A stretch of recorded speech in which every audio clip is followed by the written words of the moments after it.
よいしょ。ご参加の皆様、兄弟生存権研究所の篠原です。オープンセミナー時間になりましたので、始めさせていただきたいと思います。本日はですね、313回、生存権オープンセミナーということになりまして、うちの研究所の客員教授でいらして、おられますアンドレイ・アンドレンコ先生に、このタイトル、Novel Design and EM Simulation of Planar Antennas for UHF RFID and Near Field WPT Applications というご講演をいただきます。アンドレンコ先生はですね、ウクライナご出身の先生で、長いこと日本でいろんな研究活動をしておられまして、先日まで NICT におられました。で、現在もですね、IEC の、WPT のレギュレーションの会議に参加されたり、RFID ですとか WPT で様々な活動をされている著名な先生です。講演は英語だと思うんですが、なんとなくアンドレイク先生、日本語ちょっと分かってるそうような気もしておりますし、適当に、質疑も、翻訳したりできますので、講演の最後に質疑応答活発にできてば、いいと思っておりますので、よろしくお願いいたします。そうしましたら始めさせていただきます。So, Professor Andrenko, please start your talk. Yeah, thank you very much. And first of all, I would like to thank Professor Shinohara for this opportunity to have a presentation at Open Seminar. So let's move, and here is outline of my talk today. First of all, I give you brief review of RFID technology and various applications, especially maybe for those who are not very familiar with UHF RFID. Then I will talk about so-called smart shelf antenna concept and also requirements in apparel tagging. And then we will be talking about analysis of antenna operation in terms of the current density, electric field distribution in near field zone and optimization of the near field distribution.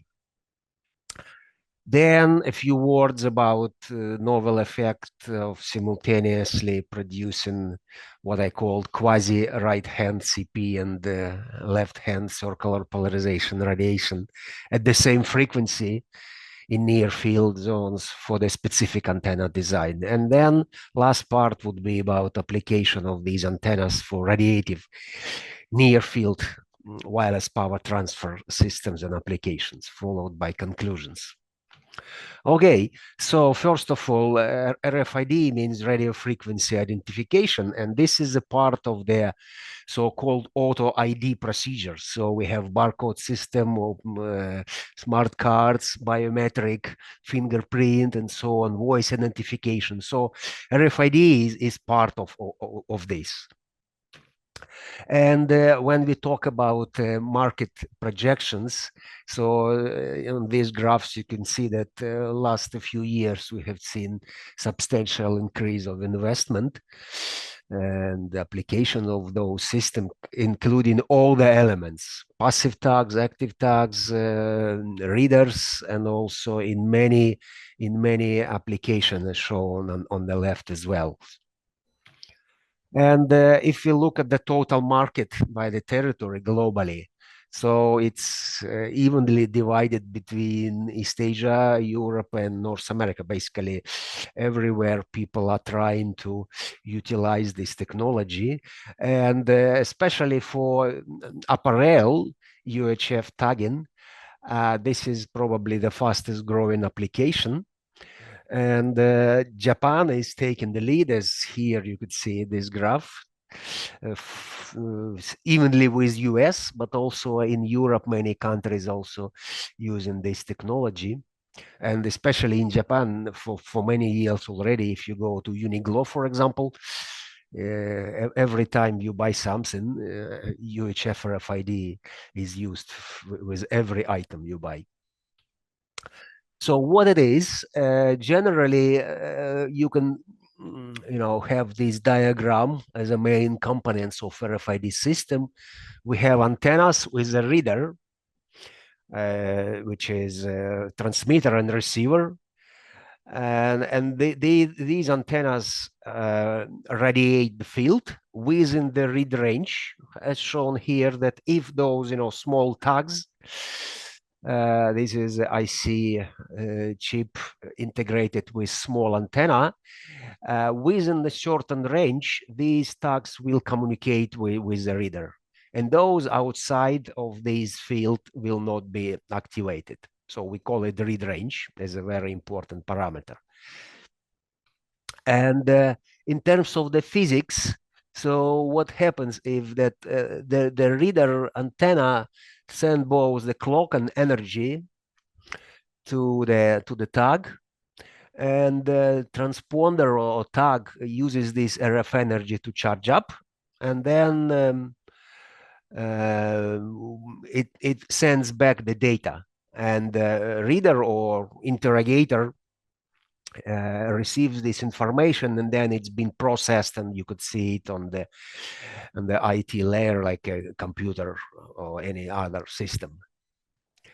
So for the theoretical foundations, you see you send power and data from the reader, and antenna is being here integrated with a chip on the RFID tag site, and it responds as a modulated backscatterer, and backscattered signal is modulated by changes in chip impedance here.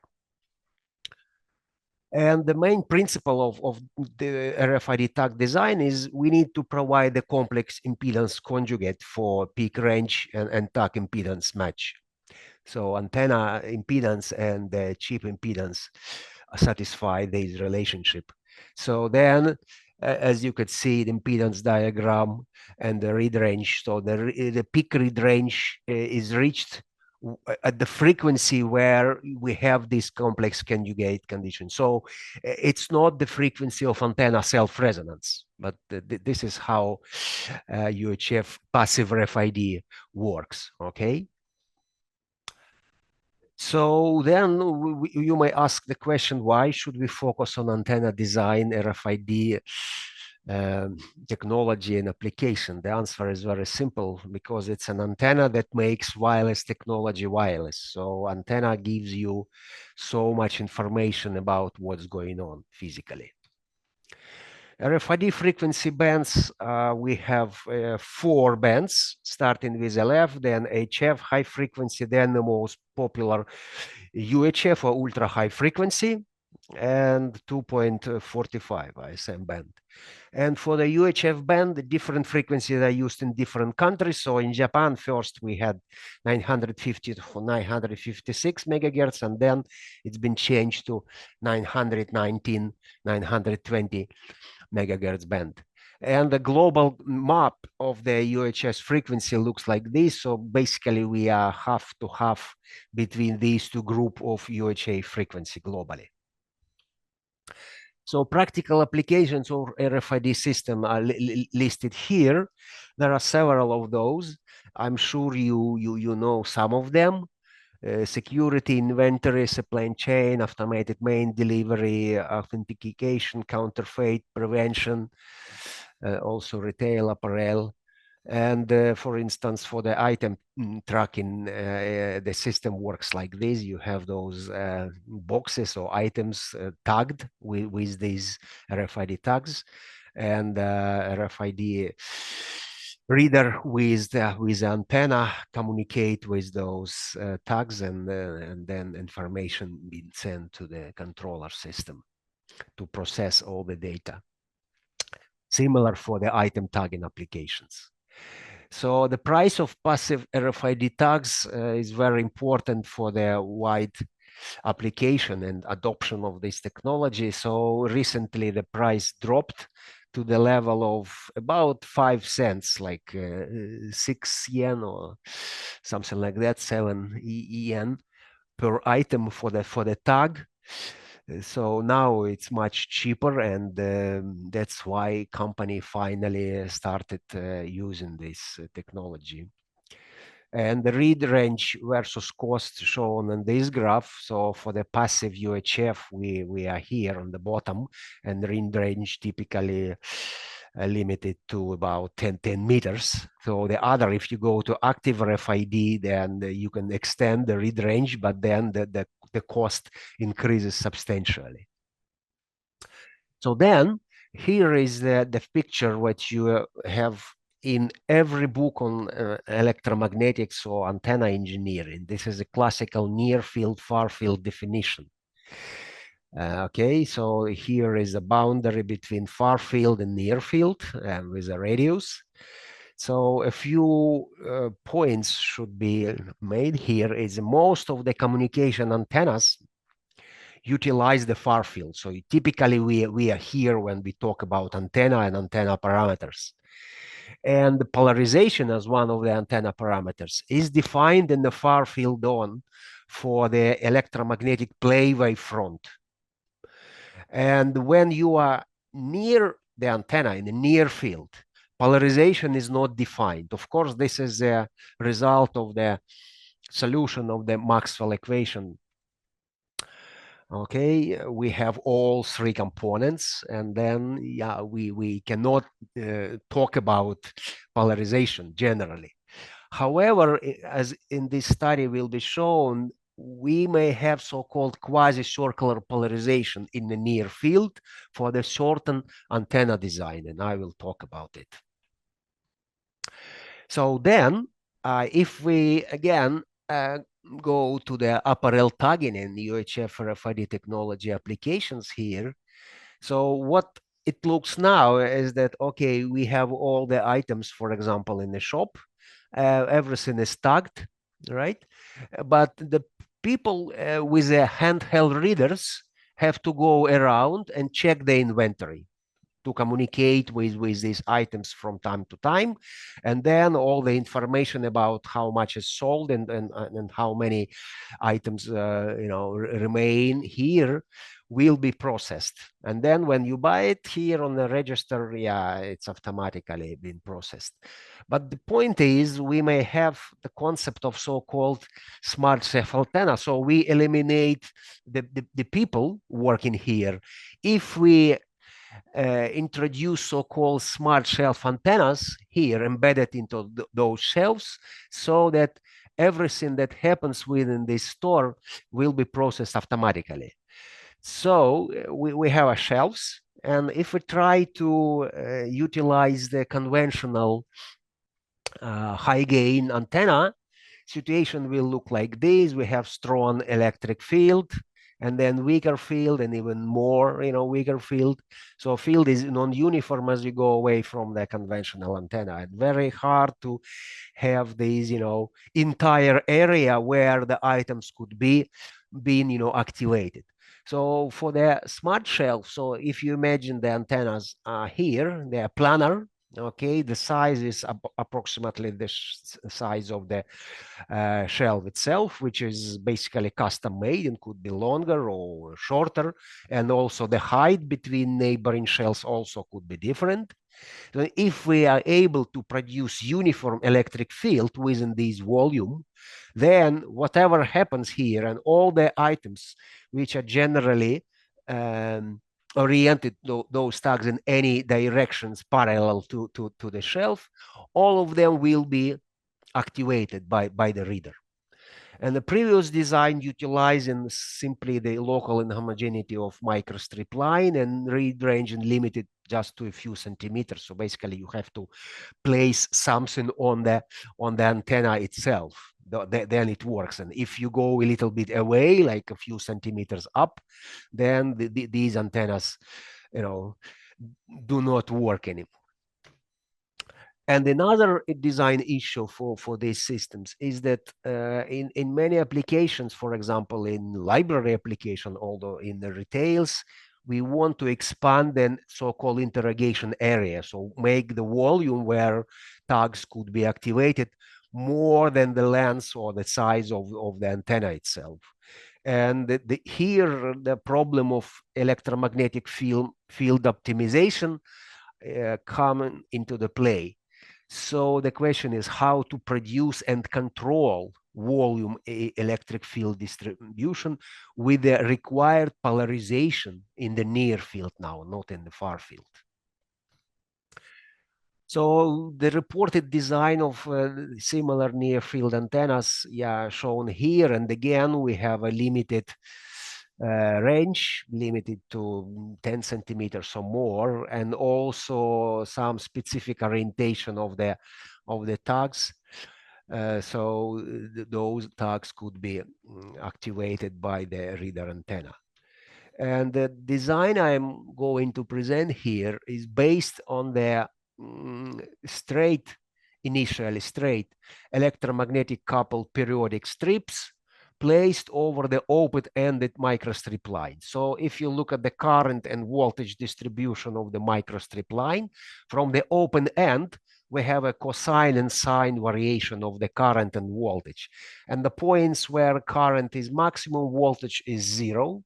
Okay, and when current is 0, voltage is maximum.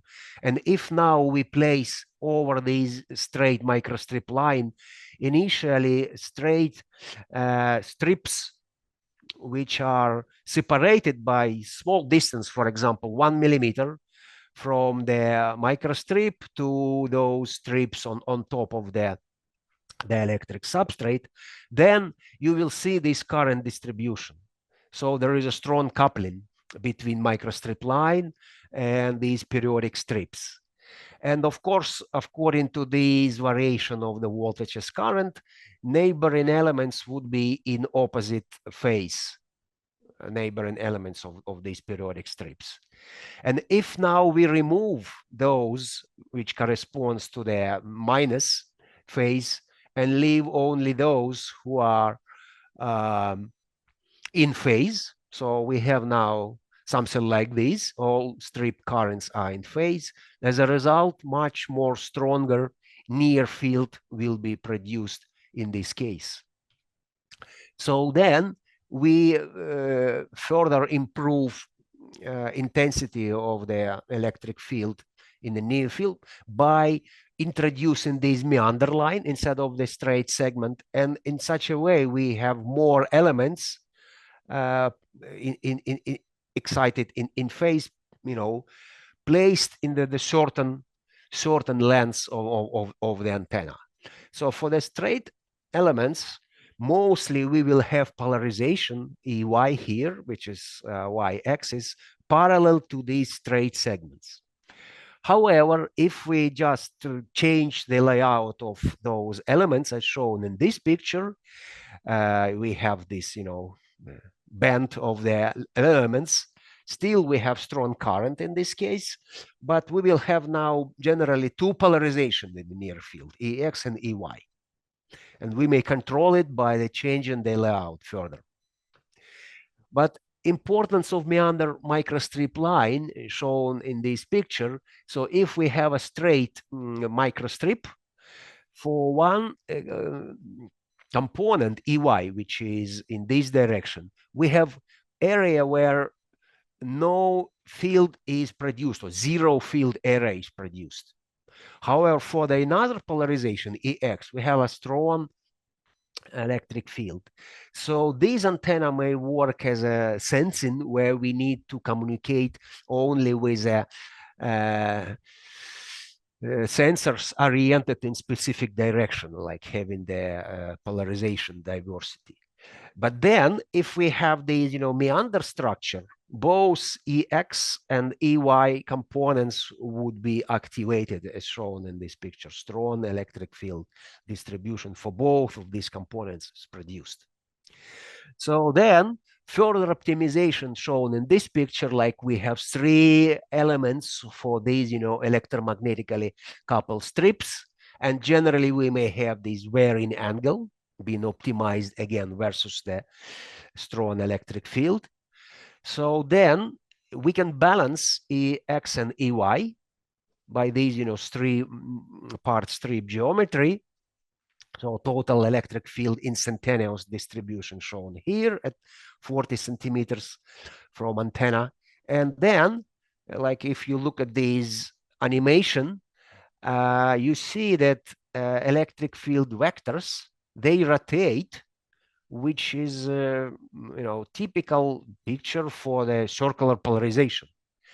So I call it near field quasi-circular polarization because we have this orientation of the field vectors. And close to antenna, I will show you corresponding polarization distribution later. Here is the S11 parameter simulated, measured, and for the reference far field top gain of this antenna is just minus 1 dB. You see, gain is negative, but we don't need the gain at all. We are not, it's just for the reference because we work with a near field. Again, I repeat, the gain is not defined in the near field zone. And another interesting feature that this antenna is very stable in terms of some disturbances.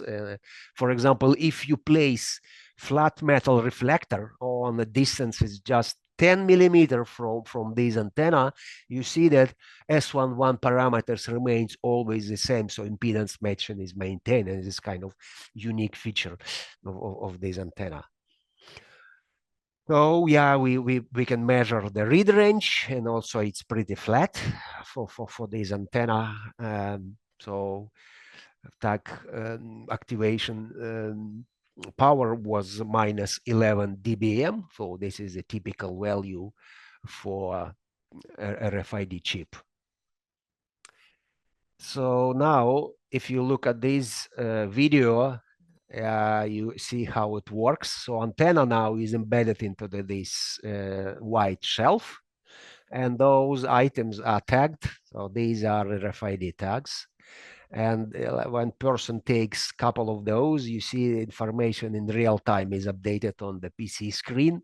And these, small numbers, symbols, they are, this is a digital code with the information about each of the item when it's returned back. So it's immediately reflected also in the computer.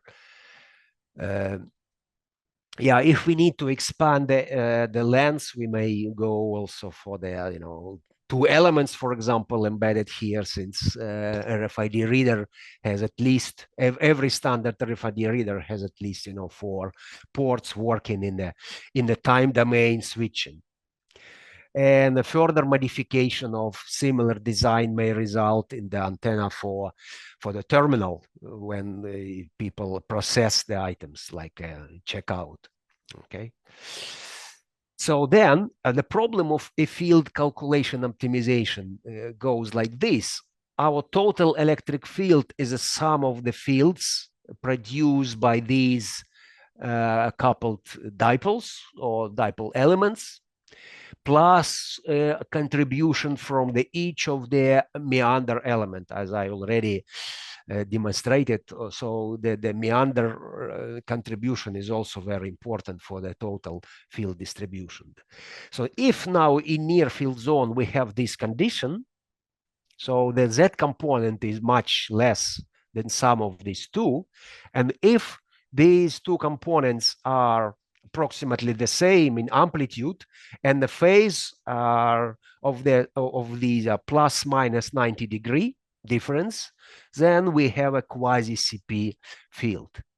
So this is a definition. And since we have planar geometry of our antenna, so all the layout are in the XY plane. So then indeed we have very, very weak Z component. And especially it becomes weaker as we go just a little bit away from the antenna surface. So this is a result of our two-dimensional planar layout. And then in some cases, we may need to, design longer antennas like that, for example, 1 meter or even over 1 meter length. So what we may do, we may introduce double variation of those coupled segments. This is the strip angle as shown in the picture, and even some, shift of the meander in order again to optimize the electric field for the uniform distribution in the near field zone. And this animation shows, again, top view of the vector field distribution in time domain. calculated at 40 centimeters from the antenna. As you could see, again, this field vector rotates corresponding to the right-hand circular polarization in XY plane. So the second part, so this dot is an input port. So that the end part of the antenna, as you can see, has a bit weaker electric field, and this is of course the result that we have a relatively long microstrip line, and the material that I use here, the substrate, the electric substrate of the microstrip line, correspond to the cheapest element, so the tangent delta is relatively high, 0.2. So of course, if we use substrate with less losses in the dielectric, so then we will have even stronger distribution at the portion of the antenna. And this picture actually the best illustration of how quasi-circular polarization works. So this is the electric field distribution in vertical plane going through the middle of the antenna. So as you can see, if you just outside the antenna, we have relatively strong Z field. So that those vectors are kind of going up and down a bit. But then when you just move a little bit more, so these fields are becoming rotating in the plane parallel to the antenna. And I'm talking about just a fraction of the wavelengths, just quarter of the wavelengths already, and we have this quasi-circular polarization picture.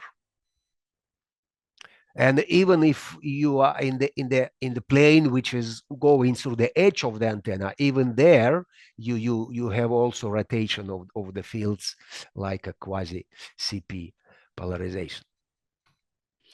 So then another variation of the design, like we may have also double variation, but with different geometry, it also works pretty well.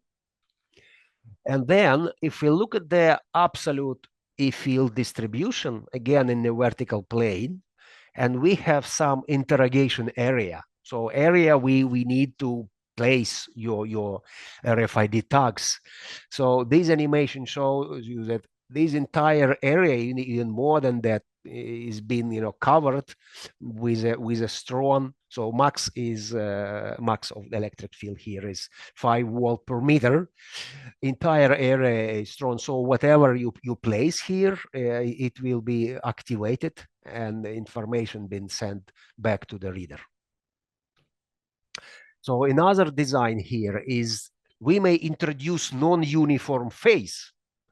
And this design for the linearly polarized near field as shown in this picture. So now we have these meander, total length would be more than 1 wavelength compared to the original design we talked by now.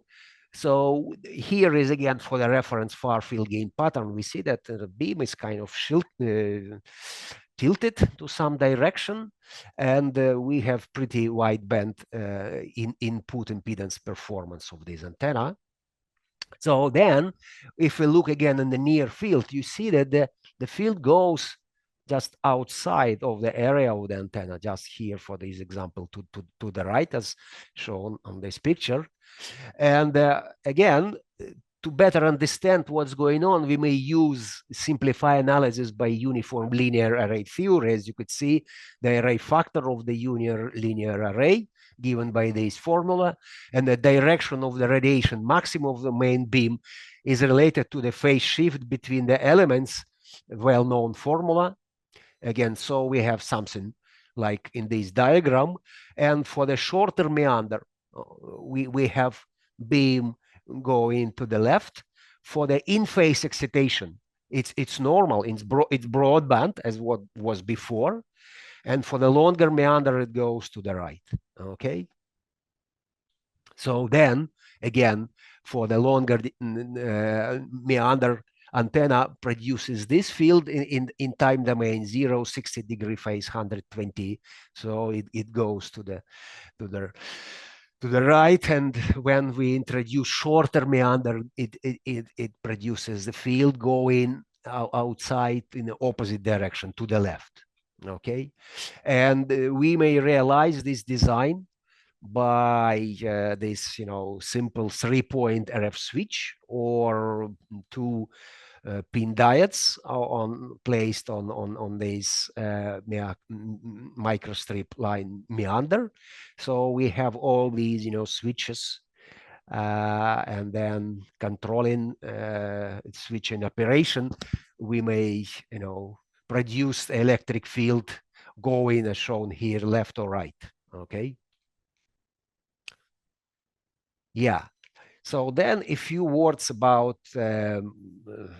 how just a small modification of the layout of the especially microstrip line meander changes the performance of this antenna. And it turns out that if we have like a mirror layout of the second segment compared to the first one. So if you look on this picture, it goes like up and down, up and down, up and down, and so on. And then on the second part, we go down and up. So that's the only change. And the variation of these electromagnetically coupled strips are the same as shown in the picture, going from the smaller angle to the bigger angle here as well. It turns out this will result in the right hand quasi-circular polarization produced by this part of the antenna, and the left hand quasi-circular polarization produced by the second part of the antenna. Okay, so the condition will be here, phase condition shown in these two formulas. So the antenna performs something like this. If you look at the vector distribution and behavior, so this antenna gives you right hand CP near field, and the second part left hand. So it's, the vectors rotates in the opposite direction. And to see that indeed it's working like this again, we are checking the vector field distribution in the vertical plane. And you see these vectors and these vectors, they rotate in opposite directions. Quite interesting. I never seen anything like this. So antenna produces both right hand and left hand polarization simultaneously on the same frequency. And we have just single port here. And between them, we have an area like some kind of transition where the field is elliptically polarized. And again, similar picture, but in the top view, to see it better, you see those vectors rotating in opposite direction. Okay. And the corresponding, instant distribution for X component of a field and Y component of a field. So like for Y component, we have like a plus minus area, but for the EX components, it's more, uniform. So then we turn to the radiative wireless power transfer. So if you look at this technology in terms of the power and the end-to-end total efficiency. So of course we have energy transmitter, energy receiver, and we have wireless channel here in between. Distance between them could be different. And let's say for the far field applications, end-to-end total efficiency shown in this formula could be divided into the three parts, three terms. E1 is DC to RF at the energy transmitter side. Then we have E2, RF to RF transmission efficiency. And in many applications, it's a main bottleneck. The efficiency here drops as wave propagates from the transmitter to receiver as a result of the relatively large distance between them.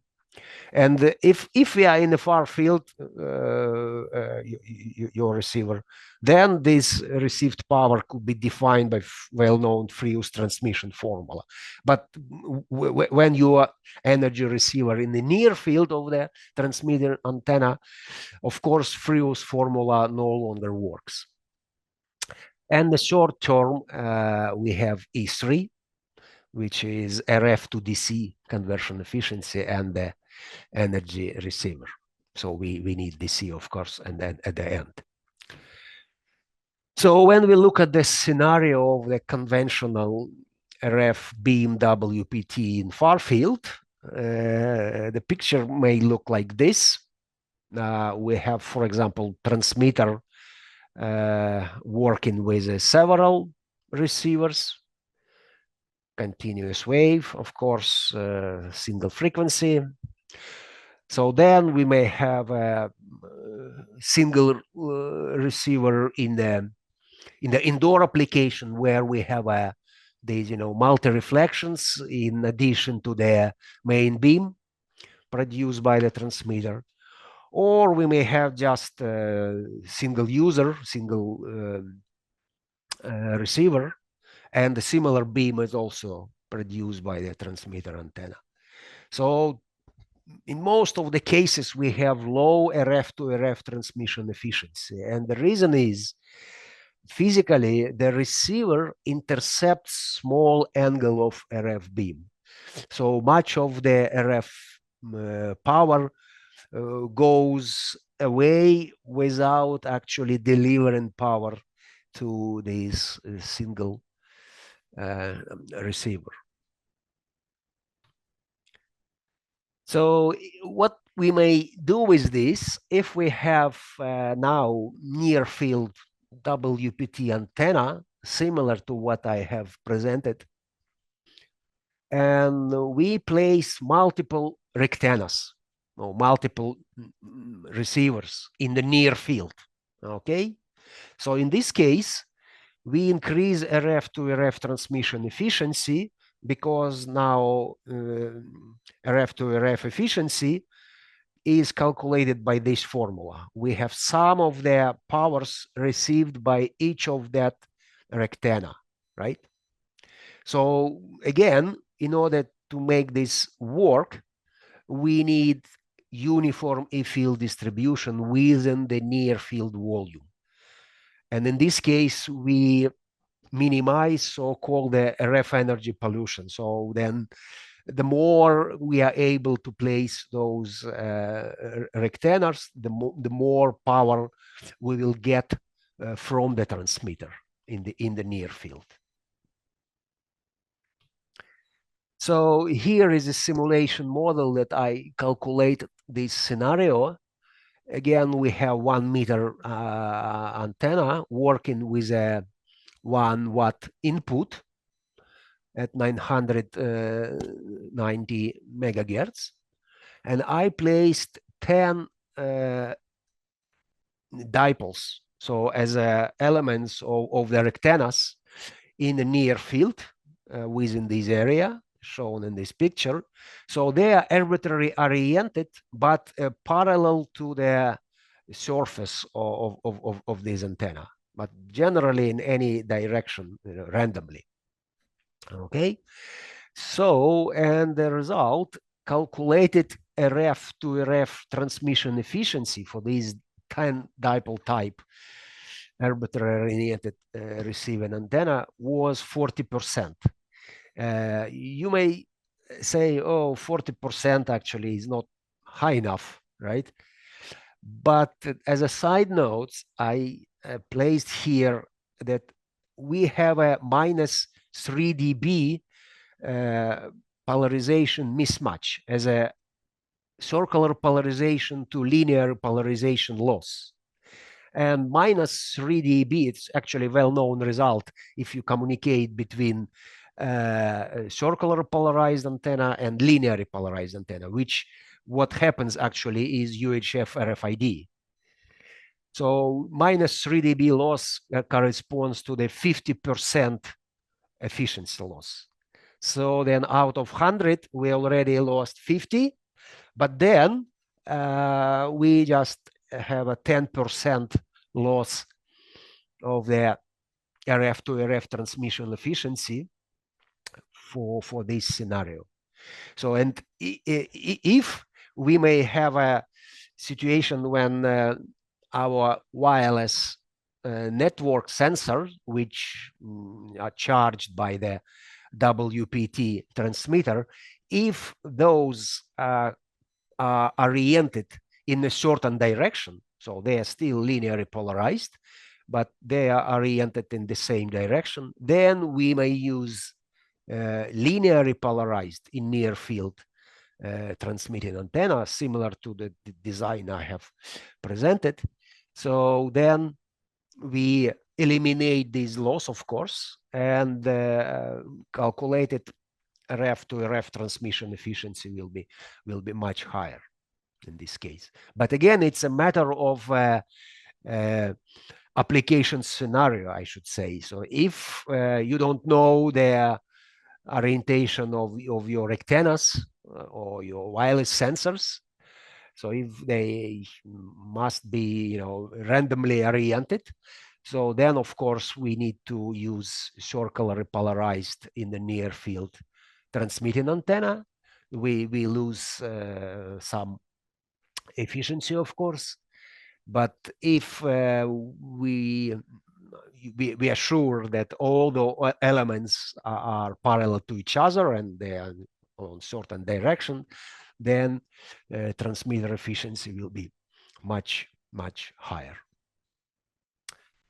Okay, so just to conclude this presentation, so we see that accurate calculation and numerical optimization of the so-called smart chef RFID antenna, basically it results in the novel antennas, which could be used for various applications.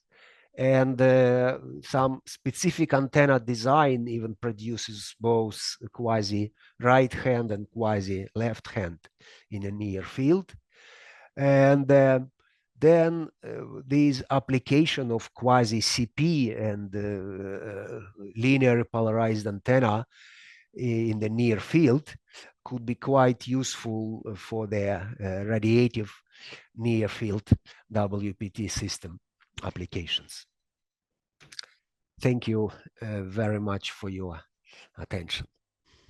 はい、アンドレンコ先生、どうもありがとうございました。Thank you so much. So thank you so much. So I enjoyed your talk and mainly your proposed quasi-circular polarized antenna.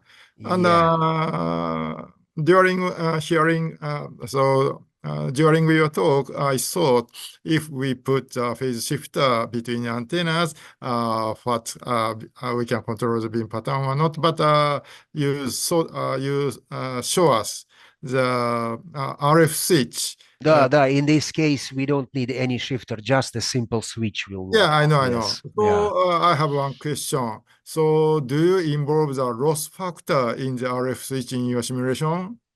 No, here actually it was not included. It was not included. Yeah, so of course, if you place those switches, of course, the switches will introduce some loss, of course. yeah, so we sometimes develop the series feeding antenna. Yeah. But so in series feeding antenna, loss between antennas or in the feeding network is very big problem. Yeah, So, here also, as I indicated, for example, on this distribution, you see, here and part I mentioned that the amplitude drops a little bit, and this is a result of loss of the long transmission line of series fed antennas. Yes. Yeah, but that's the physics, unfortunately, for these types. Okay. Yeah. And so I have the other question about the application of the wireless power transfer in your conclusion. So you showed us in your case, you reached about 40% RF to RF efficiency. Yeah. But it involves a minus 3 dB loss. between the circular polarized and linear polarized. Mm. So I suppose if we use the same circular polarized antennas or same linear polarized antenna, we can reach We theoretically eliminate 80%. 50%. Yeah, we go much higher, of course, as I So this is explained. my question, because Yes. a lot of antenna researchers consider we cannot reach theoretically 100% receiving antenna efficiency. So for example, 2 months ago, when I was in Italy, I attended the IEEE APS conference, and one famous antenna researcher told me, we cannot reach theoretically 100% receiving efficiency if we use a dipolar antenna. But I know theoretically or in our simulation, we can reach a 100% receiving efficiency, even if we choose a dipolar antenna, and when we build the array antennas. Yeah, I agree with you. Yeah, so theoretically we can get it, but then the question, of course, for the real application, how much the distance between receiving antenna and transmitting antenna, it's important question. Thank you so much. Here we are in the near field in this scenario, so basically we are just playing with this, with a field distribution. Just we are not talking about the gain of the antennas. Gain has no meaning in this particular application. Yeah. Thank you so much. I'm released. You're positive. So I have one more question. So I know you joined the discussion in the IEC or the other regulation committee. And also, as you know, in Japan, we've already established a new radio regulation for the wireless power transfer in the same frequency band of the RFID at the F band. And but I feel a lot of people in the world, for example, in IEEE, RFID researchers are very positive to the wireless power transfer, and we work together for the wireless power transfer with RFID people. But in Japan, sometimes RFID people are very negative to the Yes, you're right. I also experience, this So how negativity. do you think about I it? have no idea why, because for me it's very natural. We work together because a UHF RFID is example of WPT, as a matter of fact. I think so. So, and then, it just, if we expand this technology, it's only for the best of everybody involved.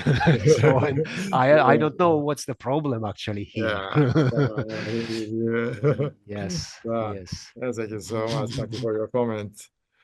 So if there is no question and comment from floor, we would like to close this open seminar, and we thank again Professor Andrenko and Yeah, thank you very much again. Yes, for your attention. はい。